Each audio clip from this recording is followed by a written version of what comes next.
Meu nome é Kelly Nobre, eu sou doutora em História e hoje eu vou falar com vocês um pouquinho sobre a história do Barreiro, que é a região onde eu moro. O Barreiro é uma região de Belo Horizonte, Minas Gerais, Brasil, tá? E no dia 3 de agosto deste ano de 2025 completará 170 anos de história. Por quê? Porque foi no ano de 1855, no dia 3 de agosto, que o Barreiro passa a existir enquanto fazenda, Fazenda Barreiro. Quem conseguiu registrar a Fazenda Barreiro em seu nome foi o senhor Damásio da Costa Pacheco. Então ele foi o primeiro dono da Fazenda Barreiro, oficialmente. Mas ele então, um ano antes, na verdade em 54, 1854, entra na verdade ali no Curral del Rei com o pedido de registro dessas terras na igreja. Porque na época era a igreja católica que tinha o poder de registrar as terras nos nomes das pessoas, é que tinha o poder de registrar os nascimentos, né, com os batismos, os casamentos, os óbitos, etc. Porque não existia cartório nesta época. O cartório, o registro civil, ele passa a existir na República. Então é só no início da República que se tem que a igreja perde esse poder, né, dos registros. O que então faz a gente pensar no poder que a igreja e os padres tinham, né? Porque se você era expulso da igreja, se você era excomungado, se você não era católico, ou não fingisse bem ser católico, você não conseguia registrar tese no seu nome, você não conseguia registrar o nascimento do seu filho, o seu casamento, óbito, enfim, você ficava à margem da sociedade, né? Por isso que a igreja, esse é um dos motivos pelos quais a igreja tinha tanto poder. Mas enfim, fechando aí esse parêntese. Então ele foi em 1854, né, pedir aí o registro da Fazenda Barreiro em seu nome e em 1855, no dia 3 de agosto, ele consegue então registrar a Fazenda Barreiro em seu nome. Mas, na verdade, a Fazenda Barreiro, assim como a Fazenda Olaria, a Fazenda Cachoeirinha, a Fazenda Jatobá, que hoje faz tudo parte aí dessa grande região que é o Barreiro, somos todos barreirenses, na verdade fazia parte do Sítio do Cercado. No ano de 1759 foi registrado então, né, uma sesmaria aí no nome do senhor Antônio de Souza Guimarães. Cabe ressaltar que não é meu parente, tá? Eu sou Kelly Carvalho Nobre de Souza e ele é Antônio de Souza Guimarães, mas nós não somos parentes, cabe ressaltar. Então, o seu Antônio de Souza Guimarães, ele consegue então essa sesmaria, essa grande região que era esse sítio do Cercado, né, na segunda metade do século XVIII.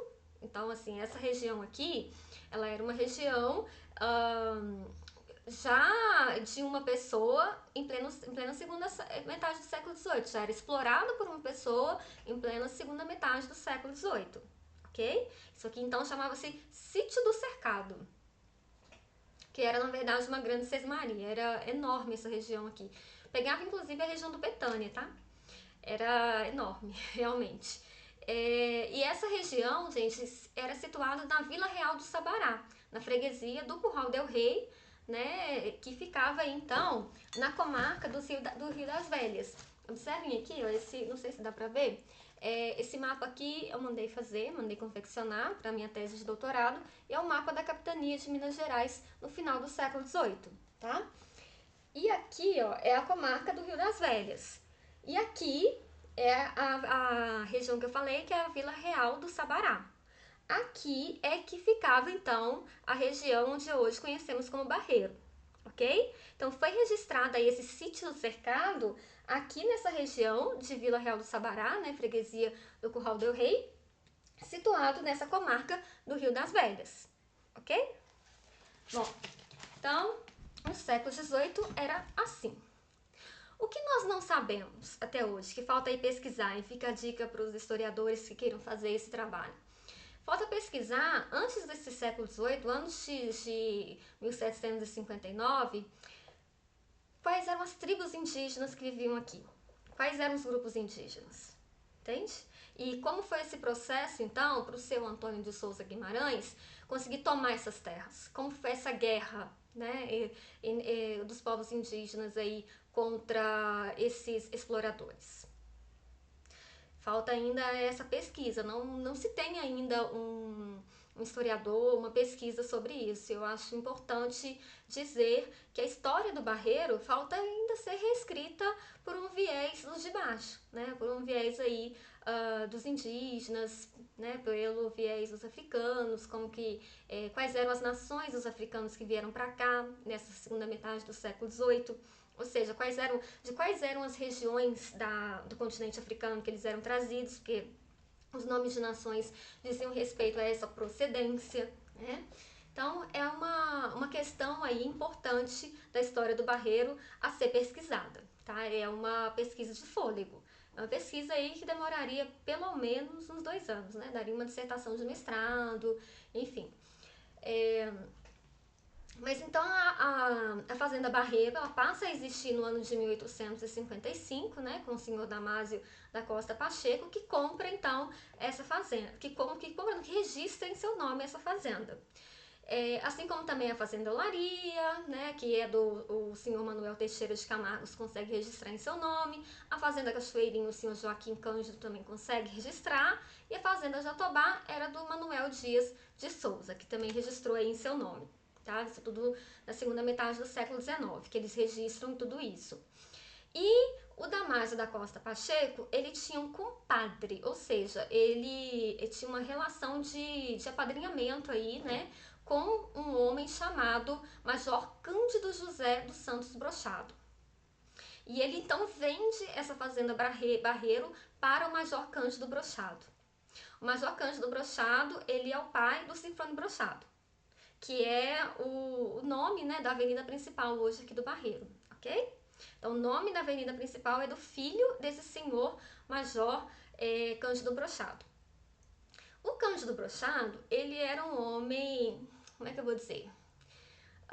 Escravocrata, extremamente tradicional. Ele era líder do Partido Conservador aqui de Minas Gerais, aqui dessa região do Curral del Rei. E ele então era um homem muito conhecido e ele manda fazer uma nova sede para a Fazenda Barreiro, ele faz melhorias nessa fazenda e ele tem ali, né, na sede da fazenda embaixo, uma senzala, onde havia inclusive castigos físicos e psicológicos, é claro, né, aos seus escravizados. E o Major Cândido Brochado, ele era contrário então, né, ao fim da escravidão. E ele se negou a libertar o Matias, que era um dos seus escravizados, que já tinha mais de 60 anos de idade, já tinham alcançado 60 anos de idade. E a lei do sexagenário, ela é de 1885. E em 1887, o Major Cândido Brochado, 2 anos depois que saiu a lei, ele se nega a dar alforria pro Matias, que era escravizado da fazenda. Então, ele se nega a entregar para o Matias essa carta de alforria, se nega a alforriá-lo, a libertá-lo. E o Matias, então, sabe desta lei. E ele sabe através de quem? Muito provavelmente através das mulheres da fazenda, das mulheres que trabalhavam lá dentro da casa, dentro da sede, com o senhor Major Cândido Brochado, e que ouvia ali as conversas, né, do Major com a família, do Major com outros escravocratas, com outras pessoas do Partido Conservador que iam até a casa dele, etc. Ouvia ali essas conversas e passava então para os demais escravizados, né? Fazia um serviço de inteligência, um serviço de espionagem, literalmente. E então ele sabia, né, dessa lei e tinha consciência plena dela, e ele então não só não é libertado pelo Major, o Major ele não cumpre essa lei do sexagenário, e o Major ainda por cima vende o Matias para uma outra pessoa. O Matias então ele foge, ele fica assim pé da vida com o Major, né, foge, e ele fica escondido na mata, na região aqui próxima à Fazenda Barreiro, durante vários dias. E as mulheres da fazenda vão alimentá-lo, vão levar comida para ele aí nessas matas e vão muni-lo de informações sobre o Major Cândido Brochado. Então elas falam sobre os planos dele, para onde ele estava indo, se ele estava acompanhado ou não, se estava armado ou não, etc. E elas então vão permitir que ele faça uma vingança contra o Major Cândido Brochado, faça justiça, na verdade, aí contra o Major Cândido Brochado. O Matias, então, há uma emboscada para o Major Cândido Brochado. Então, quando ele estava a caminho da região de hoje a Pampulha, o Matias vai lá e consegue matar o Major Cândido Brochado, ataca ele, né, e consegue matá-lo. E o Matias, então, ele é preso e, enfim, ele é encontrado depois, morto, né, em 1887 em uma cela, mas essa morte do Matias, ela não é em vão, né? Aqui no Barreiro nós falamos muito sobre o Matias, e inclusive nos referimos a ele como Alforriado Matias, que é para honrar essa memória dele, né? Porque ele deveria ter sido alforriado. Pela lei, na época, ele deveria ter sido alforriado. Então, nós falamos muito sobre o Matias. Existe, inclusive, uma obra de arte de um autor, de um artista plástico, que fez em homenagem ao Matias. Nós estamos aí, né, falando sobre ele. Existe o Instituto Alforriado Matias, aqui no Barreiro, que ainda precisa de uma sede. Inclusive, estamos aí lutando para isso. Mas pouco se fala sobre essas mulheres da fazenda que permitiram, na verdade, que o Matias fizesse essa vingança, né, contra o Major Cândido Brochado.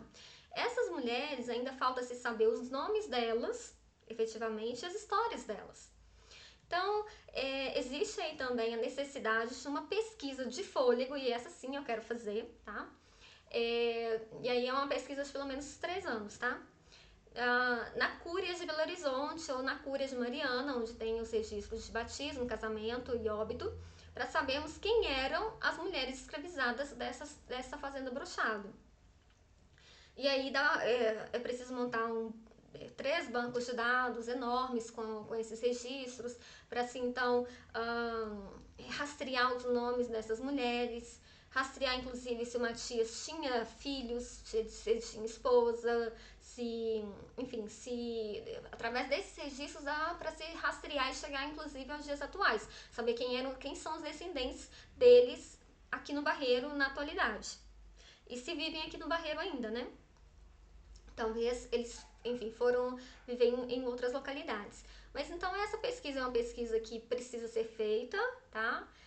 Inclusive eu até aprovei na Lei de Cultura Estadual para fazer essa pesquisa, mas eu preciso de patrocínio aí, né, das empresas que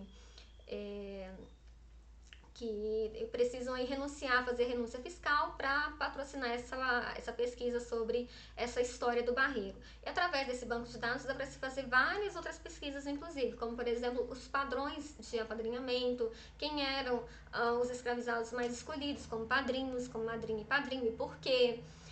Os padrões de casamento, né, ver quem se casava com quem, enfim, dá para se fazer uma diversidade aí de pesquisas. Bom, mas então o Matias, ele matou, né, o Major Cândido Brochado, e a família, então, com medo dessas mulheres escravizadas da fazenda, que eram contrárias a ele, né, e os escravizados no todo também, contrários à família, eles vendem parte da fazenda Barreiro, eles repartem 2 e fazem, então, a parte da fazenda do Peão, que é hoje onde é o Barreiro de Baixo, tá? A região, e vão fazer a sede da Fazenda Peão ali na região onde é hoje a Manisma. Aliás, Manisma não, a antiga Manisma, hoje Valorec, né? Eles fazem a sede da Fazenda Peão ali, e aí eles adotam uma outra prática em relação aos novos escravizados que eles compram, porque aí eles vendem a Fazenda Barreiro com os escravizados que já moravam lá, e eles montam então uma nova sede, uma nova fazenda nessa Fazenda Peão. E aí o filho do Major Cândido Brochado, que é o Silvano Brochado, volta do colégio onde ele estava, né, na ocasião da morte do pai. Ele então começa a assumir os negócios da família, a fazenda, etc. E tudo isso graças a essas mulheres que eram aí africanas, descendentes de africanos, que viviam nessa fazenda. Porque eles tinham medo delas, né? Porque o Matias já estava morto. Então ele não iria matar mais ninguém da família, mas eles estavam com medo, era dessas mulheres, era desse serviço de inteligência aí montado entre os escravizados da fazenda. né? E não só eles tiveram medo, como também as demais pessoas do Partido Conservador e do Partido Liberal também tiveram medo de que seus escravizados fizessem o mesmo com eles. E aí eles começaram a adotar posturas mais de fazer cumprir a lei, né? De permitir aí, né, que os escravizados com 60 anos fossem libertados, etc.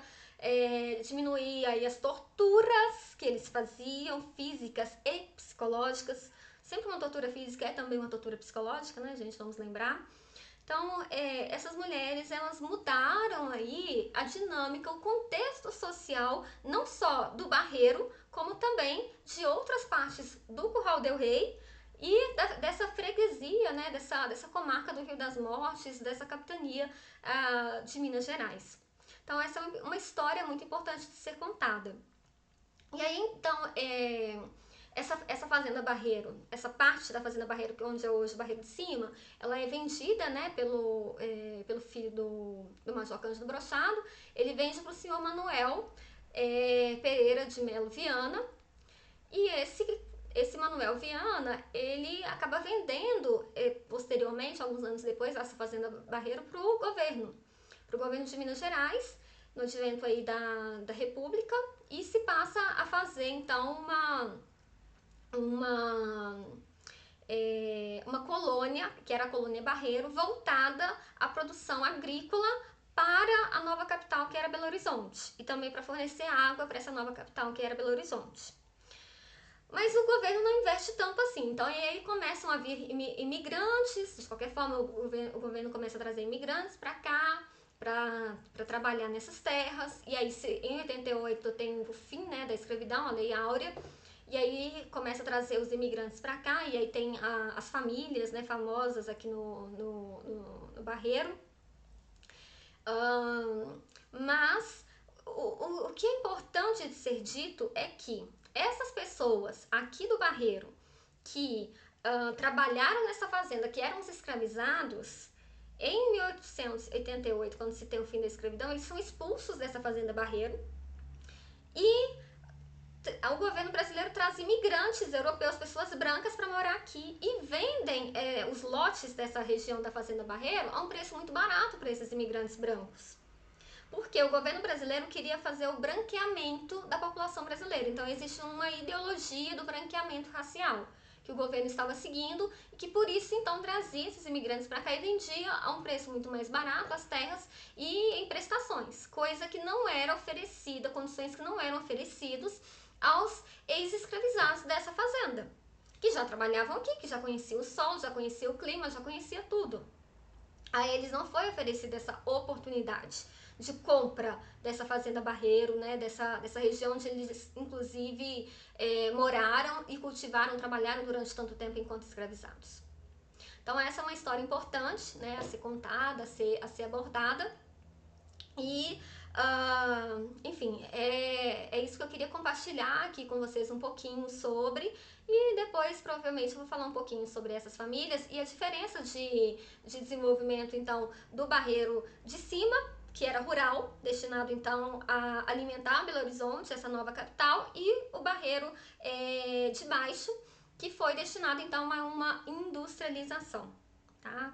Principalmente depois com a vinda da Mannesmann para cá, enfim, com os esforços do Juscelino Kubitschek, né, que era o governador de Minas Gerais na ocasião, de 1954, e inclusive o Getúlio Vargas, uma das últimas fotos oficiais dele, né, do presidente, antes dele se matar, foi aqui na inauguração da Mannesmann. Enfim, o Barreiro, então, ele teve esses dois desenvolvimentos, né? E eu acho importante diferenciar esses dois movimentos para se conhecer um pouco mais sobre a história do Barreiro. Hoje eu falei sobre essa história antiga e depois eu vou falar sobre esse século XX aí e essas diferenças de desenvolvimento do Barreiro de Baixo e do Barreiro de Cima.